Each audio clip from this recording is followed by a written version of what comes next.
आप लोग को पता है कि पॉजिटिविटी टॉक्सिक भी हो सकती है।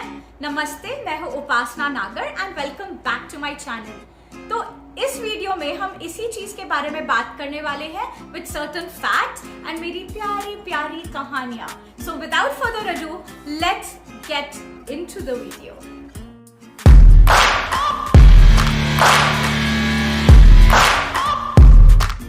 हमने सबसे एक चीज ये सुनी है कि पॉजिटिव रहना अच्छी बात होती है and it is a well known fact कि अगर हम अपना पॉजिटिव एटीट्यूड लाइफ में रखेंगे तो हमारे लिए चीजें बहुत ज्यादा इजी हो जाएंगी। तो मैंने भी ना अपने लाइफ में बहुत ज्यादा ज्ञान दिया है इस टॉपिक के बारे में अपने फ्रेंड्स को। जब भी उनको मोटिवेशन की जरूरत हुआ करती थी तो मैं उनको बोलती थी ये कुछ भी हो जाए तो प्लीज पॉजिटिव रहे, चीजें जल्दी से ठीक हो जाएंगी। बट जैसे जैसे मैं बड़ी होती गई एंड जैसे जैसे एक्सपीरियंसेस गेन किए लाइफ में, लाइफ लेसन सीखे, that is when I realized कि हमेशा पॉजिटिव होना can not be a solution to the problem because it is not a natural process. और अब जब मैं इसके बारे में जान चुकी हूँ और मैं इसको एक्चुअली अपने लाइफ में प्रैक्टिस कर चुकी हूँ and I have seen how it has changed me as a person, I thought that it would be a good idea to speak to you about this topic. Toxic positivity का ना बहुत interesting concept है। जब पहली बार मैंने इस word को देखा ना, it immediately caught my attention कि बॉस कैसे, मतलब पॉजिटिविटी टॉक्सिक कैसे हो सकती है। तो मुझे बहुत ज्यादा इंटरेस्टिंग ये लगी topic, but I was still very confused, right. तो it is very important for us to know the difference between these two words कि पॉजिटिविटी क्या होती है और टॉक्सिक पॉजिटिविटी क्या होती है। So to begin with that I would like to start with explaining what positivity is. बहुत simple words में आपको बताती हूँ कि पॉजिटिविटी क्या होती है। Anything which is very well rooted to reality is positivity, ठीक है। So जैसे for example, if there is an individual और वो उनको पता है कि अभी जो सिचुएशन में वो है that is a tough situation, but सब समझ लगा के he is like ठीक है, मैं पॉजिटिव एटीट्यूड रख के इस चीज को टैकल करूंगा।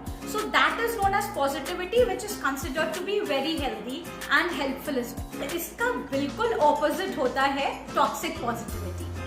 I came across an article and ये वाला जो article था, it was written by David Kessler, जो कि एक बहुत जाने माने ग्रीफ एक्सपर्ट है and he also writes about grief in many of his books, right. तो उन्होंने भी इस चीज को बहुत अच्छे तरीके से डिफाइन किया था।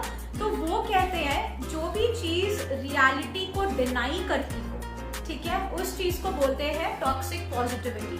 अगर मैं कहूँ आपसे कि आप किसी को झूठा दिलासा दे रहे हो, वो ऑलरेडी टफ सिचुएशन में है, पर आप उसको बोल रहे हो कि नहीं नहीं सब ठीक हो जाएगा, तो इतना मत सोच, तू पॉजिटिव सोच, तो इस चीज को बोलते हैं toxic positivity.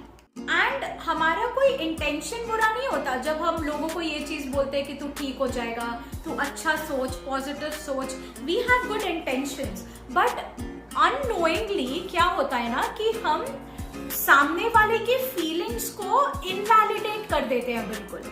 Instead, what we should do is we should tell them कि you know what, be in your own space, take your own time to heal, and then देखो कुछ भी जरूरत है तो मैं हुई। So that is turning a toxic positivity conversation into a positive conversation. So this is the main difference between the two.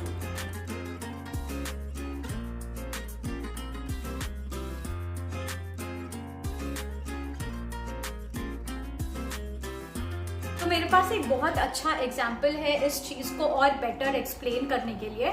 तो हम लोग का एक फ्रेंड्स की यूनियन की पार्टी हुई थी, ओके। तो वी वर लाइक सारी फ्रेंड्स मिलके we all went on a lunch together and all that. तो हम लोग ने ऐसी अपनी बातें शेयर करना शुरू करी एक दूसरे के साथ to catch up on what is happening in everyone's life, right. तो उसमें से मेरी एक फ्रेंड थी जिसके 2 पेट्स थे एंड अनफॉर्चुनेटली उसका एक पेट पास्ड अवे।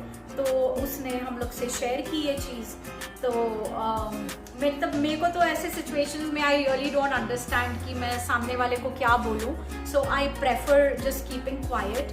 बट मेरी बाकी सारी फ्रेंड्स उसको कंफर्ट करने के लिए उसको कुछ भी बोल रहे थे, मतलब like literally they were like कोई बात नहीं, एक पेट चला गया तो क्या हुआ, दूसरा तो है ना, you still have that pet to take care of and all that. तो ये चीज़ मुझे बहुत खली यार। मैंने कहीं ना कहीं ये मन में सोचा अपने कि जस्ट बिकॉज उसके पास एक अलग पेट है, दैट डजंट मीन कि जो पहले पेट के साथ उसकी बॉन्डिंग थी या मेमोरीज थी वो चीज़ बिल्कुल फेड हो जाएगी और वो मूव ऑन कर जाएगी। यार इतना आसान नहीं होता। First of all you know, हम तो मतलब खाली बस बोल देते हैं, बट एक्चुअली वो पर्सन किस कंडीशन में है only that person knows, right. तो आई ऑब्जर्व कि उसने बिल्कुल टॉपिक डाइवर्ट कर दी, बिल्कुल उसने अपनी सारी फीलिंग सप्रेस कर दी and she diverted the whole topic. तो इससे मुझे रियलाइज हुआ कि like just empathize instead of sympathizing with her. If we would have empathized more with her, it would have been a different situation and कहीं ना कहीं वो और open up हो पाती हम लोग के साथ। And once you start suppressing your emotions, it gives birth to more problems, तो more health problems, to be very specific।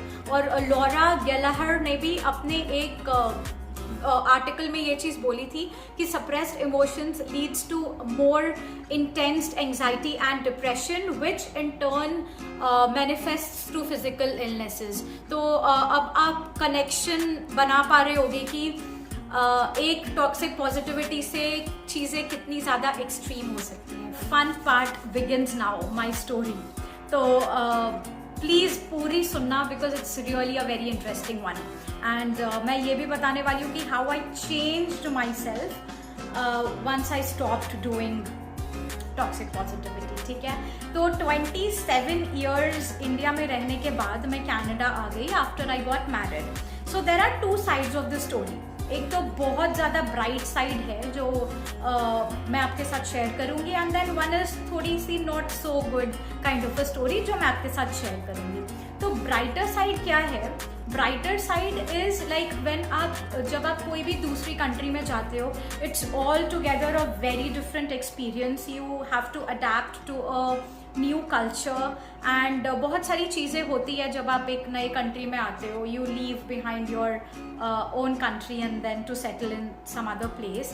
तो पर इसके वजह से क्या होता है ना कि आप बहुत ज़्यादा ग्रो करते हो एज एन इंडिविजुअल, क्योंकि मैक्सिमम चीज़ें you have to take care of yourself, खुद से ही करना होता है हर एक चीज़। ऑब्वियसली हस्बैंड का सपोर्ट था, but then I have had to be a bigger person। वो कब तक वो बचपना चलता, राइट। सो या तो कनाडा में आने के बाद मैं ग्रो बहुत ज़्यादा की एज एन इंडिविजुअल, बहुत ज़्यादा कॉन्फिडेंस बूस्ट हुआ में।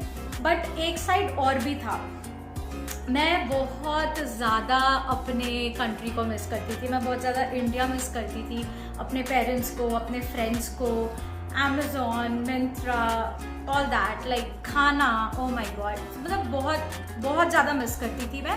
But I never acknowledge those feelings, क्योंकि ऑलरेडी इतना सब कुछ नया चल रहा था ना, तो मैं सोचती थी यार ये सब लेके कौन बैठेगा, ये तो नॉर्मल चीज़ है। तो अब मैंने क्या किया, आई डिड टॉक्सिक पॉजिटिविटी। ठीक है, I started practicing that. Real situation को मैं फेस नहीं की, मैंने अपने होम सिकनेस को एक्नॉलेज नहीं किया, and I started ignoring all the emotions. So after ignoring all the emotions, I started suppressing it. ठीक है, स्टार्टिंग में शॉर्ट टर्म तो मुझे इतना कुछ पता चला नहीं, because I understood the fact कि बहुत मुश्किल से मैं कनाडा आई हूँ, तो मुझे अब जॉब करनी है, थोड़ा सा सेटल होना है, थोड़ा सा स्टेबल होना है। तो उतना ज़्यादा शॉर्ट टर्म में उतना पता नहीं लगा मुझे। बट इवेंचुअली जैसे जैसे टाइम बीतता गया, लाइक 6 months 1 year, मेरी एंग्जाइटी बहुत बॉटल अप हो गई। मतलब मैं नॉट अंडरस्टैंड कि एंग्जाइटी क्यों हो रही है। बट देन फिर वो थोड़ा बहुत इनर वर्क करने के बाद, अपने आप से बात करने के बाद आई रियलाइज कि ओके, तो ये चक्कर पड़ रहा है अभी। And I realize that I really need to go home for a bit, but still I decided to stay back, obviously for various reasons. And I ignored going to India. मैंने सोचा चलो 2 साल के पहले तो मैं कुछ भी हो जाए जाऊंगी ही नहीं। I am expressive. ठीक है, मैं भले इमोशंस सप्रेस कर देती थी अपने, उतना ध्यान नहीं देती थी मैं, बट जब मुझे रियलाइजेशन होता है ना, then I talk to people, like I talk to my friends and everyone. तो वही एक सजेशन, मतलब मेरे सारे फ्रेंड्स, लाइक मोस्टली मेरे फ्रेंड्स यही बोलते थे कि स्टॉप ओवर थिंकिंग, तू कुछ ज़्यादा ही सोचती है, तू इतना ज़्यादा नेगेटिव सोचेगी तो कैसे चलेगा, तुझे एक्सेप्ट करना पड़ेगा कि अब वो तेरी कंट्री नहीं है एंड ऑल दैट स्टफ। तो अब मेरे को एक और चीज़ की टेंशन हो गई, मतलब ये चीज़ कम थी क्या कि एक और एडिशन हो गया मतलब मेरे लिस्ट में। अब मेरे दिमाग में ये आने लगा इन सजेशंस के वजह से कि हाय राम, मैं कहीं नेगेटिव तो नहीं हो रही हूँ अब, तो उसकी टेंशन अलग। अब हुआ ये कि मेरी जो फ्रेंड्स थी वो मेरे को कंफर्ट करने के लिए या मुझे सपोर्ट करने के लिए ये सजेशन देती थी, ओके, उनका कोई भी खराब इंटेंशन नहीं था गाइस, तो they used to do that. But उसके वजह से क्या हुआ कि मैं और ज्यादा अपनी फीलिंग्स छुपाने लगी, क्योंकि मुझे ऐसा लगता था ना कि यार ये लोग तो समझ ही नहीं रहे, मुझे मजा थोड़ी आता है ओवरथिंक करने में, स्ट्रेस लेने में, but people are not understanding my situation, so I stop discussing only with them. What was my lesson, मैंने क्या सीखा, तो मैंने सेल्फ एक्सेप्टेंस सीखा गाइस।